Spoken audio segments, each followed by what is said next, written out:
How does dua benefit an individual? Allah wa indana inna du'a yanfa'u. I believe that's the line or something close to that. In the Jawhara to Tawheed of Imam Al-Laqani. So it's a point of faith, it's a point of belief. What we know from about dua is a means of you call on Allah subhanahu wa ta'ala. Dua literally means calling someone. You say, oh Allah, Allahumma, Ya Rabbi, Rabbana. It's a call on Allah subhanahu wa ta'ala. And He has said, Udu'uni astajib lakum. Call upon me, I will certainly respond. So there's a guarantee in the Quran,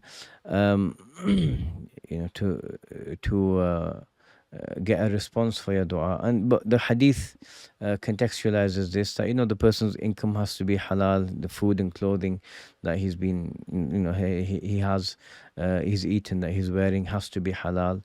These sorts of things. If those things are in place, the dua will be answered. So how does it benefit you? Generally, the answer is, we know from the hadith, is one of three things. Either you get what you ask for. So you say, oh Allah, I want this job that allows me to pray Salatul Jumu'ah easily. Either Allah will give you that. Or the equivalent of harm, or harm which is equivalent to the good that you are asking for, is averted from you. Let's say something is meant to happen. Let's say, for example, someone wakes up and prays Fajr and says, oh Allah, give me a child. This person doesn't have children. Oh Allah, give me a child. And Allah answers that dua, but he's not meant to have a child yet or ever. Allah, Allah's wisdom. He's not meant to have a child yet. But then he goes downstairs and he drops his keys, and he doesn't realize he's dropped them, and he spends 5 minutes looking for them. If he finds the keys, goes and gets into his car, and he drives to work. Had he left 5 minutes earlier, there may have been a collision of his car with another car or something, and he might have been severely wounded and injured and that might have affected him for the rest of his life. So he's asked for a huge blessing in the morning, a child. And Allah subhanahu wa ta'ala may not have answered that dua with exactly what he asked, but this accident doesn't happen. So he lives his life well and in safety and afiyah. Isn't that a huge blessing? Of course it is. So Allah subhanahu wa ta'ala, what he does is either he gives you what you ask for, or something equivalent of the bad and the harm that could have happened to you is averted. So how many of us walk around, in our days and nights, and we have no idea of, the harm and the difficulties that could have come to us. Allah subhanahu wa ta'ala has just protected us from them.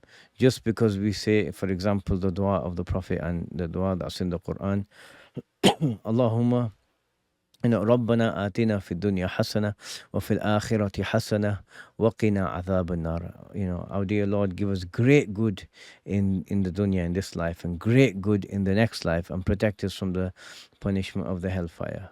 So beautiful, right? So that's the second way. The third way in which dua benefits a person is that you don't get the thing you ask for, and nothing is changed for you in this life, but you're given a certain reward, right, or a certain amount of rewards, good deeds or other rewards, but you don't get them here, you get them in the akhirah. And remember, the akhirah is bigger than the dunya, right? The last believer to come out of the hellfire will get a place 10 times the size of earth, just his own space to enjoy, right? And so look at all the good that is out there, in the akhirah. So Allah subhanahu wa ta'ala, Allah has so much in store for us, and it's bigger and it lasts forever, right? Wal akhiratu khayrun wa abqa. In Surah Al-A'la, Allah subhanahu wa ta'ala said that the akhirah is far superior and it lasts much longer, forever. So a person will turn up on the day of judgment having made a particular dua or asked for a particular thing, like a child, for example, for decades, not having got on that. But then when they turn up and they see the rewards, they'll wish, and this is from the hadith, they'll wish that none of their du'as had been answered, simply because of just the vastness of Allah's generosity. So there are other ways, right? Sometimes Allah subhanahu wa ta'ala can give you something else of the good. An example of this is, I believe it was Shaykh Abdul-Qadir al-Jilani, a great saint and scholar of Islam. And he said that dua gives you contentment. Meaning, like, you ask Allah subhanahu wa ta'ala, same example, let's use someone asking for a child, and this person asks for weeks, months, years, but the child doesn't come. But what Allah subhanahu wa ta'ala will do is that they've been asking, and in exchange of their asking, Allah will place contentment in their heart, so they don't mind even if it doesn't come. They're happy with Allah's decree. So that's for the individual. When you pray for someone else, especially in their absence, we know from the hadith in the Jami' of Imam Tirmidhi that when you make a dua for someone who's absent, not in your presence, there's an angel above you that says "Walaka mithlu," and may you get the equivalent of it, the same thing. So that benefits us and it benefits other people. You can benefit the dead by praying for them, by donating reward for them. So all of these are various ways of benefiting from our du'as.